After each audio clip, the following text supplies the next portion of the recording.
Et aujourd'hui, on commence une nouvelle série qui s'appelle « À la recherche du bonheur ». Et pour les prochaines semaines, on va partager un peu sur ça. Et c'est vrai que c'est quelque chose de très important. Si vous avez vos Bibles là, je vous invite à l'ouvrir dans le livre de Psaume, chapitre 1.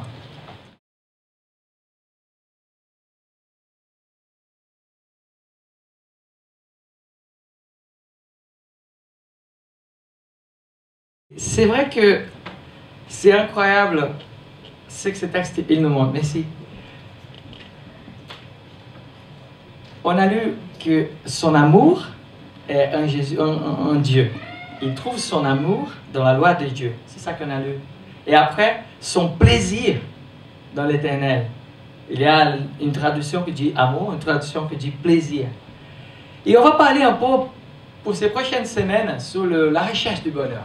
Parce que je pense que nous tous, on est en train de rechercher un peu le bonheur, non? Et parfois, on se culpabilise. Est-ce que... D'abord, il y a la première question qu'il faut se poser. Est-ce qu'on a le droit de rechercher le bonheur? Est-ce que c'est bien? Parce que moi, en tant que chrétien, la culture m'a appris que non, le plaisir... Le bonheur, ça c'est presque un péché. Non, les chrétiens, ils n'ont pas le droit de trouver le vrai bonheur. Il faut que ça soit... Ils n'ont même pas le droit d'avoir sa propre volonté. Non, ils ont besoin de tout renoncer pour amour à Christ. Et est-ce que c'est vrai ça? Non. Voilà, moi je suis d'accord avec la personne qui a dit non. Parce que finalement, le bonheur, il existe. Le bonheur est quelque chose de très bien.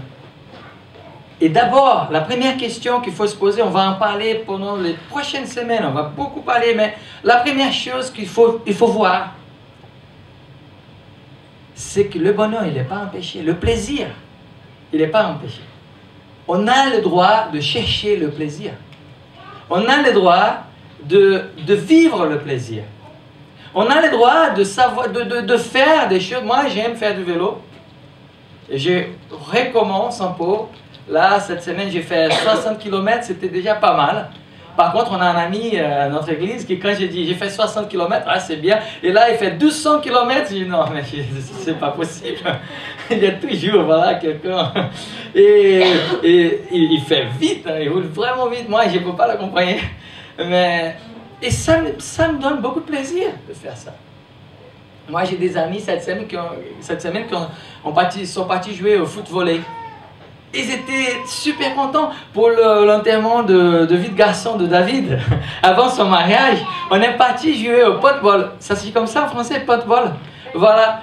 Et c'était incroyable. J'ai passé une après-midi incroyable. J'ai oublié de mes problèmes. J'ai voyé qui est David. C'est le marié, on va le tuer.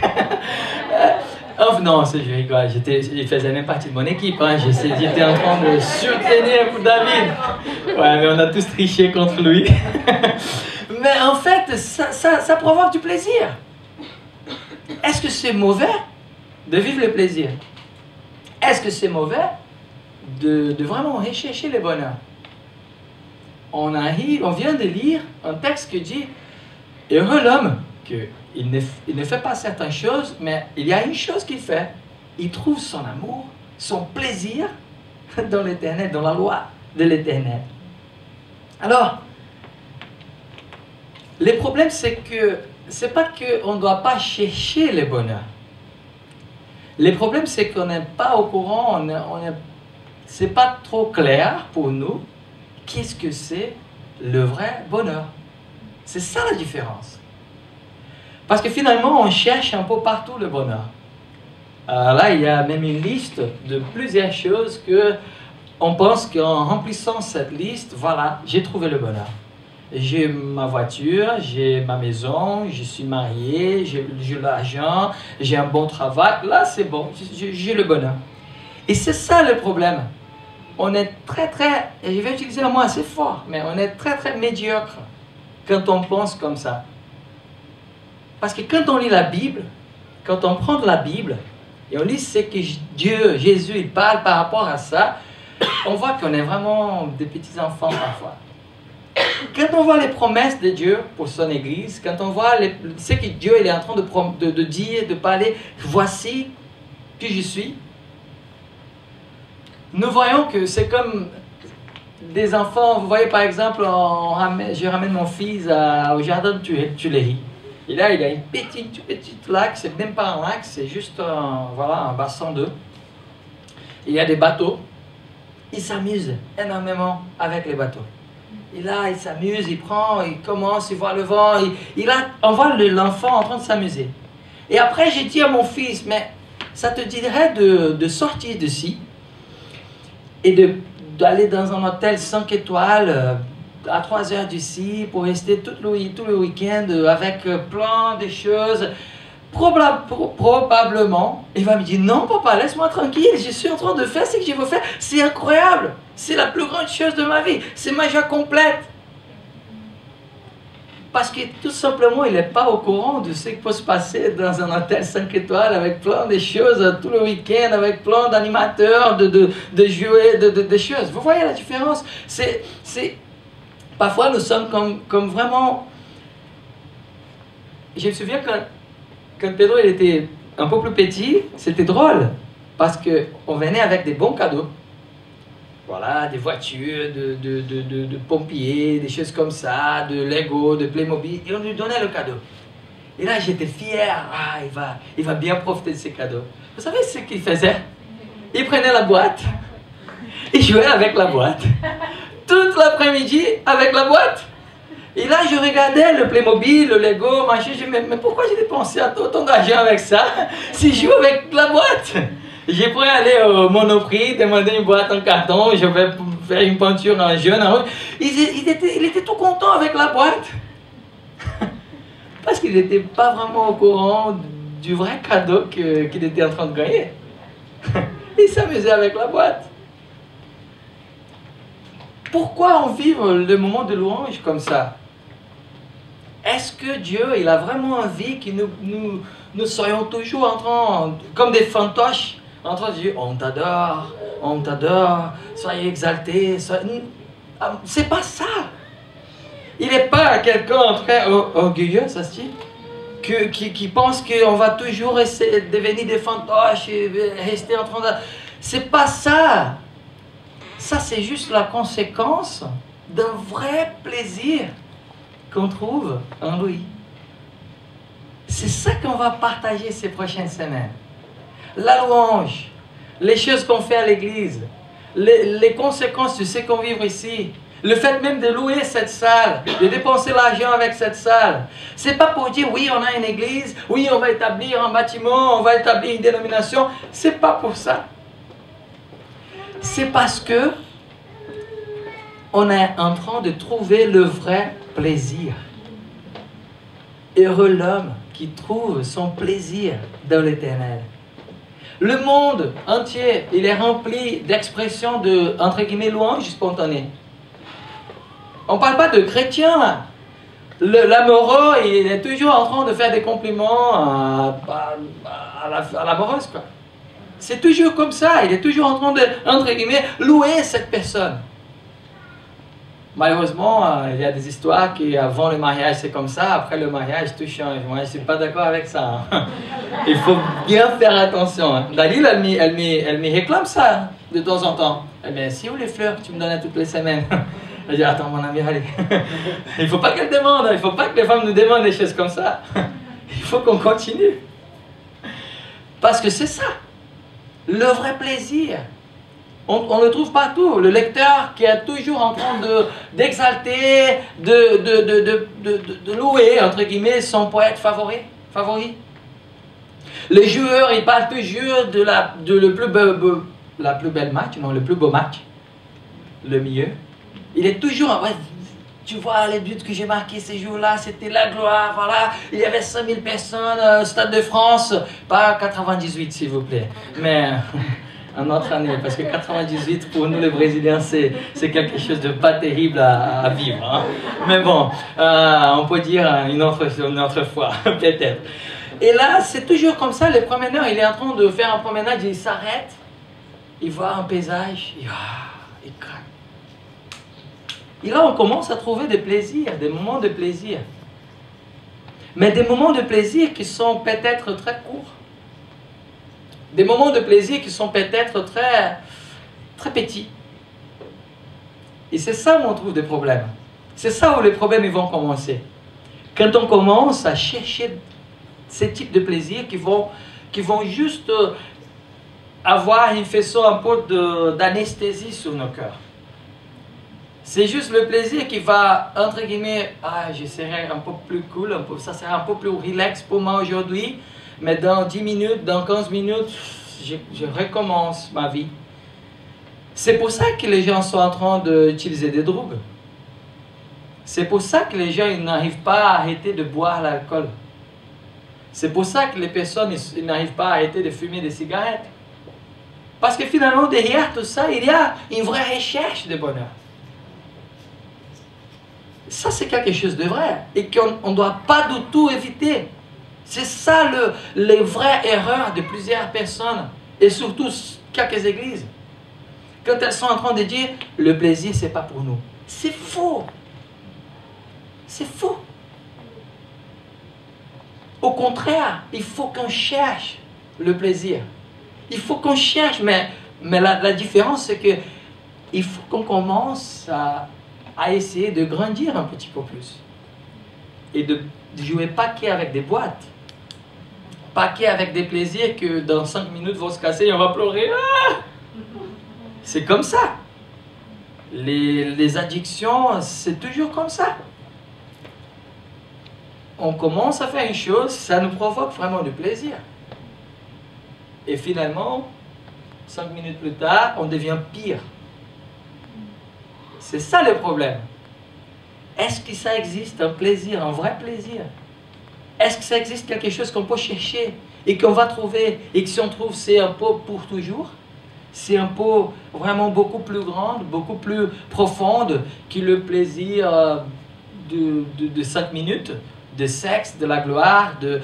C'est drôle parce qu'aujourd'hui, les chaînes télé, les émissions les plus célèbres, les plus connues, ce sont des émissions de, je ne sais pas comment on dit ça en français, mais de télé-réalité. Je pense que c'est ça. De télé-réalité. Et le plus dur de ça, malheureusement le plus drôle aussi, c'est qu'on voit des personnes anonymes, ordinaires, qui deviennent un peu célèbres pendant 2 mois. Et là, la vie, elle change complètement. Mais finalement, elle ne change pas du tout.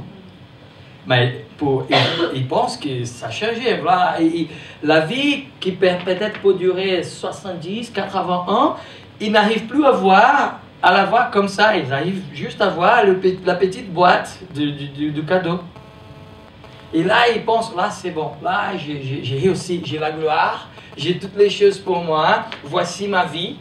Et là, ils arrivent à avoir du plaisir, parce qu'ils deviennent célèbres. Mais là, on commence à demander, là, par exemple au Brésil, on a plusieurs émissions comme ça, télé-réalité. Et là, on a la saison 1, 2, 3, 20, 25, 30. Et si on commence à demander, tu te souviens de qui était le gagneur de l'émission 2 ? Et là, pourtant, on est sur la 3, hein. Ça fait pas longtemps. Non, je ne sais même pas le prénom de cette personne. Elle était blonde. Non, je ne pense pas. Ils vont disparaître comme ça. Mais ils ont réussi à avoir un moment de plaisir assez fort pour quelques secondes, peut-être pour quelques mois de vie. Mais la vérité, c'est que ça ne suffit pas. Je suis né à Rio.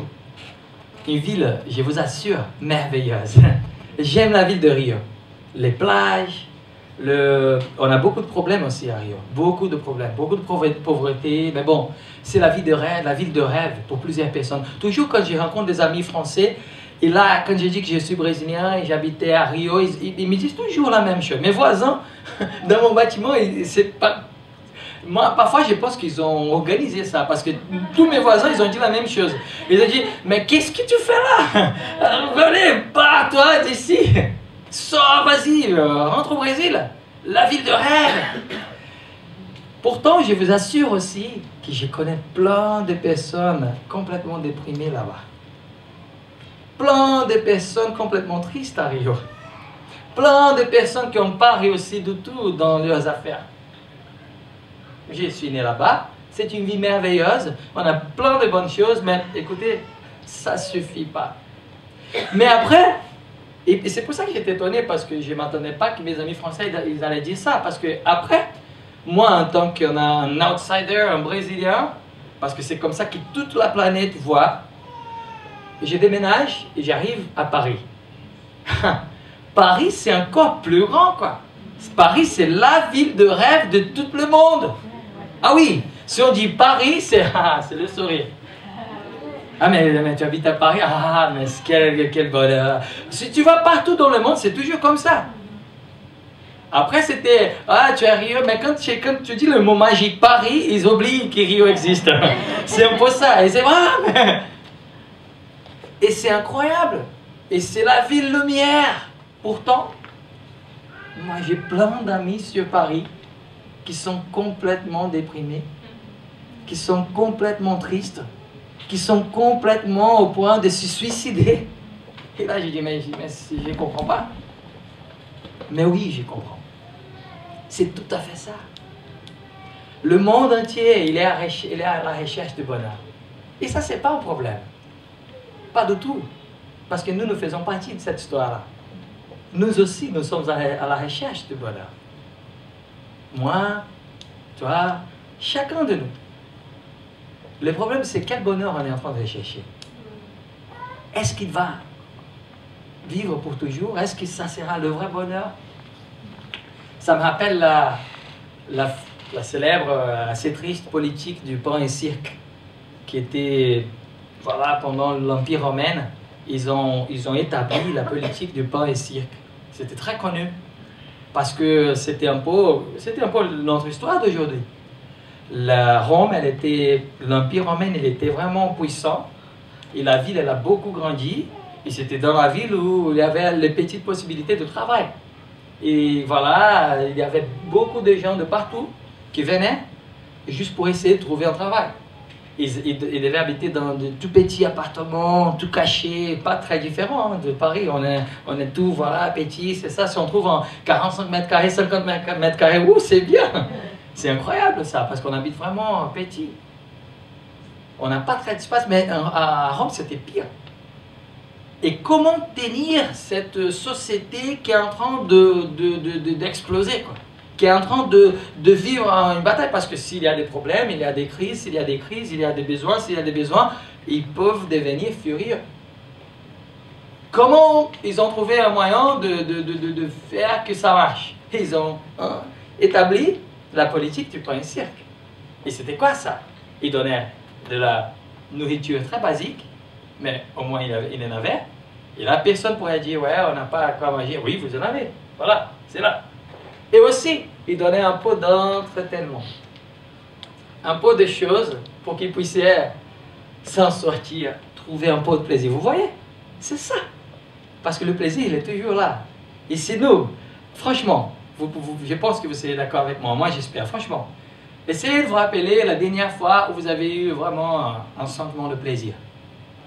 Même si vous n'allez pas dire, vous n'allez pas lever vos bras et dire, alors c'est pas grave, même si c'était une chose pas bien de se faire.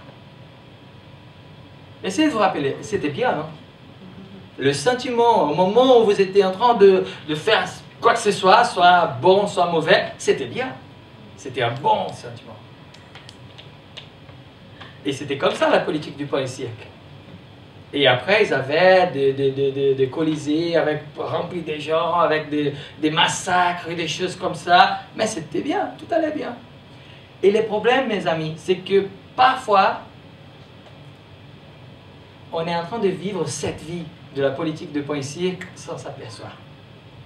Parce que parfois, même si vous n'êtes pas chrétien, pour ce que je vais dire, tant mieux pour vous. Parce que malheureusement, nous, les chrétiens, parfois, on dit qu'on est chrétien, qu'on aime Dieu, qu'on va faire ci, qu'on va faire ça, mais finalement, derrière tout ça, on est en train de courir après l'argent, courir pour avoir un peu de pain, un peu de cirque pour nos familles, pour nos enfants, et on pense que ça suffira.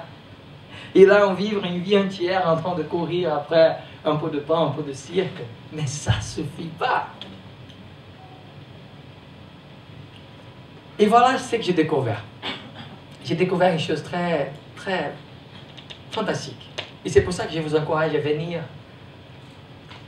nous partager avec nous de cette série. Parce que pour moi, je la trouve très, très importante. On va en parler plusieurs dimanches. 6 pour être plus précis. Et j'ai trouvé une chose. Il y a une expression, il y a même une philosophie de vie qui s'appelle l'hédonisme. L'hédonisme, c'est quelque chose qui, voilà, c'est vraiment ça, c'est la recherche du plaisir. Mais le problème, c'est que l'hédonisme, il ne s'arrête pas. C'est ça le problème de l'hédonisme. On commence à chercher le plaisir, on commence à continuer à chercher le plaisir, et on voit que le plaisir ne nous suffit pas, et après on commence, et on va encore plus loin, et toujours quand on exagère avec n'importe quoi, c'est toujours mauvais. Et l'hédonisme, c'est l'éternelle recherche du plaisir. Par contre, moi j'ai découvert l'hédonisme chrétien. Ouais, c'est quoi ce truc-là, pasteur? Et ça, c'est incroyable. Et c'est sur ça aussi qu'on va partager sur ces prochaines semaines. J'ai déjà parlé sur ça une fois ici. Parce que moi, je me trouve là, je me vois en train de vivre cette vie. Si on dit que la recherche du bonheur, que la recherche du plaisir, elle n'est pas mauvaise, on a le droit de vivre ça. Si on est d'accord avec ça, alors est-ce que peut-être ça peut exister une façon de vivre ça avec Christ? Oui. Et c'est ça qu'on a envie de vous parler. C'est ça qu'on a envie de vous montrer pendant cette série. L'hédonisme chrétien, c'est quand on cherche et on recherche et pour toujours, on ne s'arrête pas de rechercher la seule source de plaisir éternel qui se trouve en Dieu. C'est ça l'essence de l'hédonisme chrétien. C'est quand on découvre que c'est bien de rechercher, de continuer à rechercher et de ne s'arrêter pas et d'aller encore plus loin parce qu'on commence à trouver quelque chose qui est vrai, quelque chose qui dure pour toujours. On ne parle pas de religion ici.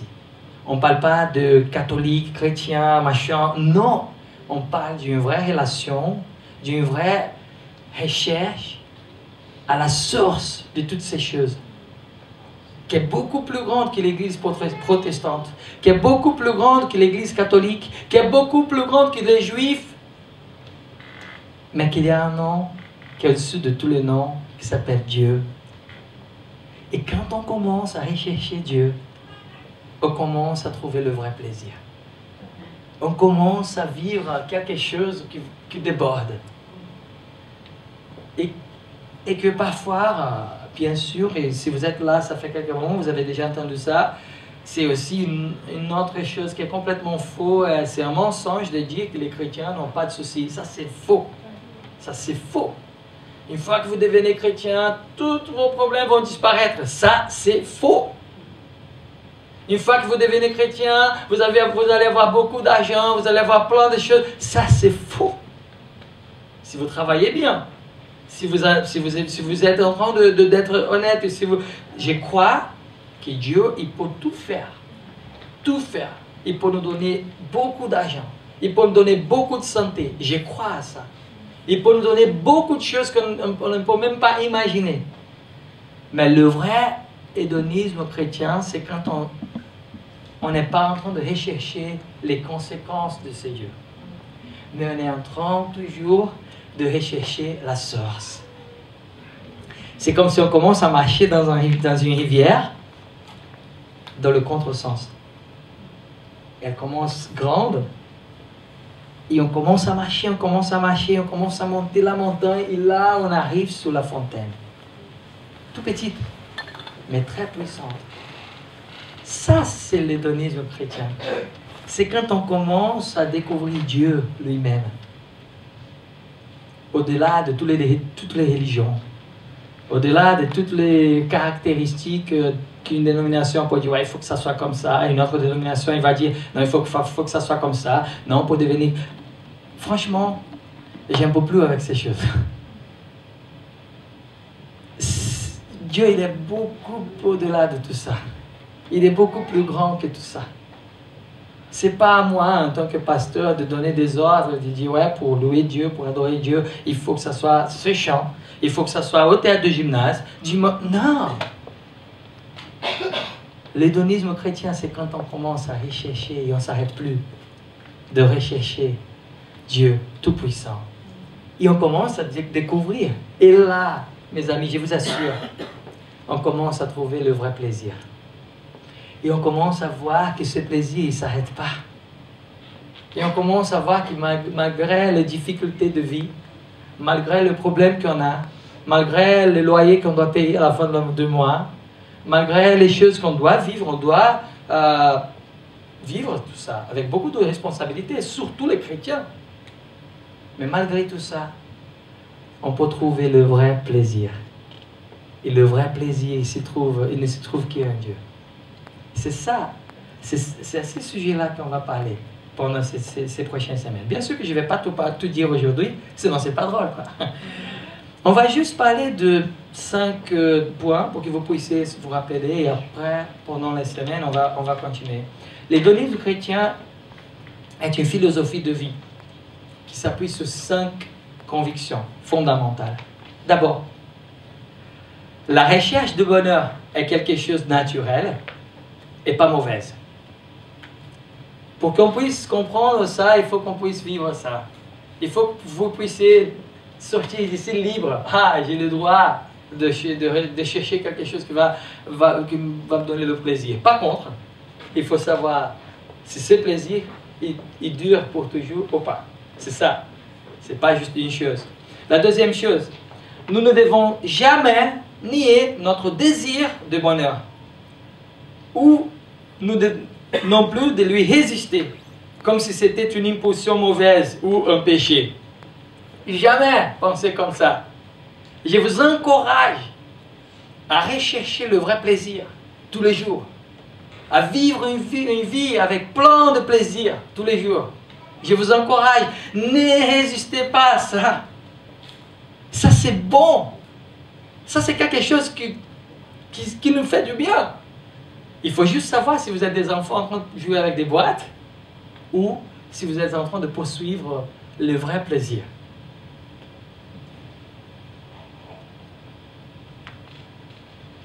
Nous devons faire tous les efforts pour procurer vraiment le bonheur. Et aussi de réfléchir et procurer ce qui va nous donner la satisfaction la plus profonde et durable. C'est ça qu'on commence à être un peu différent. Oui, on cherche le plaisir. Mais est-ce que ce plaisir sera vraiment profond? Est-ce que ce plaisir sera vraiment durable? C'est ça la question qu'on doit toujours se poser. Quand on est devant l'ordinateur, aujourd'hui, malheureusement, les personnes, elles n'en parlent pas de ça que je vais dire. Il y a plusieurs personnes qui sont devant l'ordinateur, de pères de famille, des hommes, des femmes. Ils sont complètement addictés, ça se dit en français? Dépendants de la pornographie virtuelle. Ça, c'est un vrai problème. Mais c'est un vrai problème partout dans le monde. C'est aussi un marché très, très, très énorme.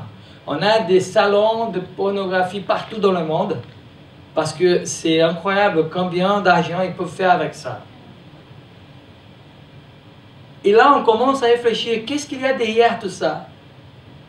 Est-ce que c'est le péché tout simplement? Non. Franchement, c'est la recherche du plaisir, qui n'est pas mauvaise en elle-même, mais qui est en train de prendre une direction super dangereuse, qui est en train de prendre une direction qui va tuer la famille, qui va tuer la vie de cette personne, qui va tuer l'avenir de cette personne. La dépendance, soit elle de pornographie virtuelle, de drogue, de boissons, de l'alcool, de gloire, d'argent. S'il y a une dépendance, des choses comme ça, elle va vous tuer. Mais derrière tout ça, parfois on n'arrive même pas à voir ça, mais derrière tout ça, il y a une chose, mes amis. On est tous en train de rechercher quelque chose qui va nous donner le vrai plaisir. Parce qu'on en a besoin.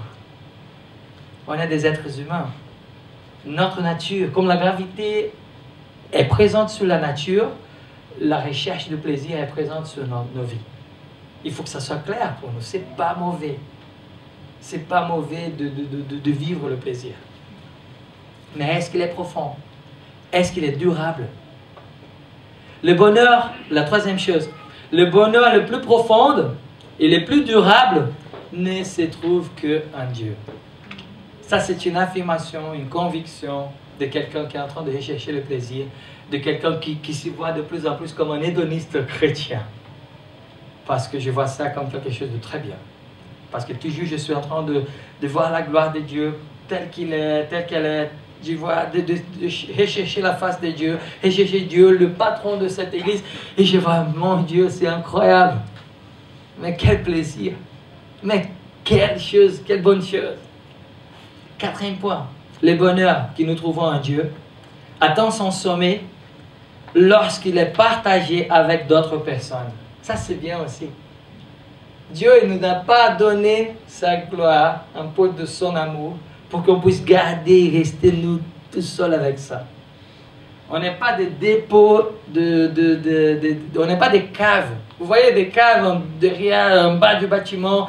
Moi, j'ai une cave, elle est très utile parce que j'ai vraiment besoin.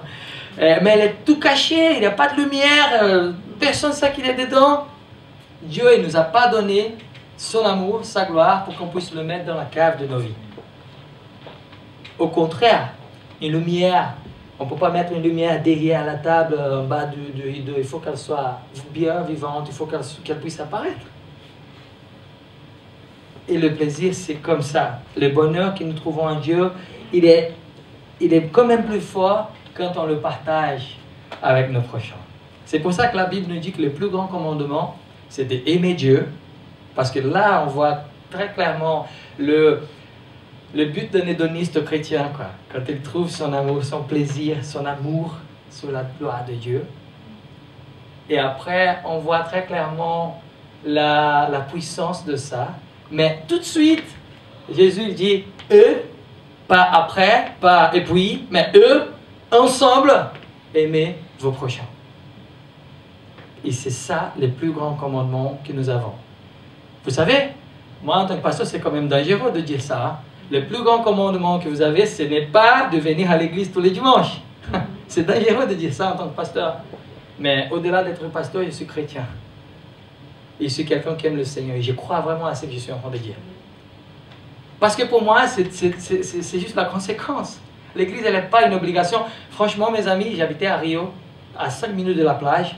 Et j'avais un culte tous les dimanches à 9 h du matin. Et moi, comme je jouais, je devais être à l'église à 8 h du matin. Et pour arriver à l'église, ça me prenait 20 minutes. Pour arriver à la plage, ça me prenait 10 minutes. Pourquoi j'allais à l'église? Si c'était une obligation, je suis sûr, je vous assure que le chemin plus court, ça serait le plus agréable pour moi. Et je n'allais pas à l'église parce que j'étais obligé.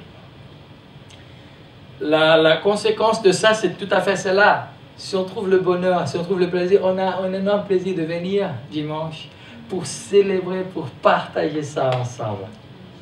Il faut dire que je suis tout content aujourd'hui parce qu'on n'avait pas assez de jus, de pain pour notre communauté. C'est cool, c'est bien. C'est bien de vivre ça. Mais il ne faut pas que vous vous sentiez obligé de venir à l'église. Au contraire. Il faut que ça soit la conséquence de quelqu'un qui cherche l'amour. Et quand on le trouve, on dit, c'est pas possible de garder ça pour moi-même.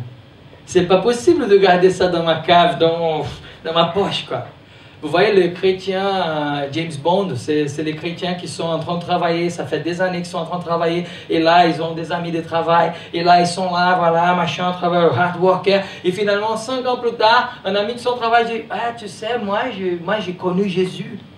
Et je me suis converti, c'est incroyable, ma vie a changé. Et là, finalement, la personne dit, ah, tu es chrétien? Ah, moi aussi, je suis chrétien aussi. Et là, la personne devient fouilleuse. Mais ça fait 5 ans qu'on travaille ensemble, ça fait 5 ans qu'on se voit tous les jours, et tu n'as jamais parlé de Jésus pour moi. Tu es un espion, tu es quelqu'un que cache ton vrai trésor. Le vrai amour, il arrive et prend son poids maximal quand on le partage. Et finalement, dans la mesure où nous cherchons à renoncer notre propre plaisir, il nous sera quand même difficile d'adorer Dieu et d'aimer nos prochains. Ah, ça c'est fort, hein? Si nous, au lieu de croire à tout ça, on commence au contraire à résister à cette façon, non, tu ne peux pas avoir le plaisir, tu ne peux pas sentir ça, non, le plaisir c'est pas pour toi, non, il faut renoncer tout. Si on commence à vivre ça, on va avoir du mal à vraiment adorer l'Éternel, à vraiment adorer Dieu, parce que le vrai plaisir s'y trouve en Dieu, et Dieu est amour, Dieu est le plaisir lui-même. Si on n'arrive pas à chercher le plaisir, on ne va pas arriver à adorer Dieu. On ne va pas arriver à vraiment connaître la puissance de Dieu. Bon, c'est ça.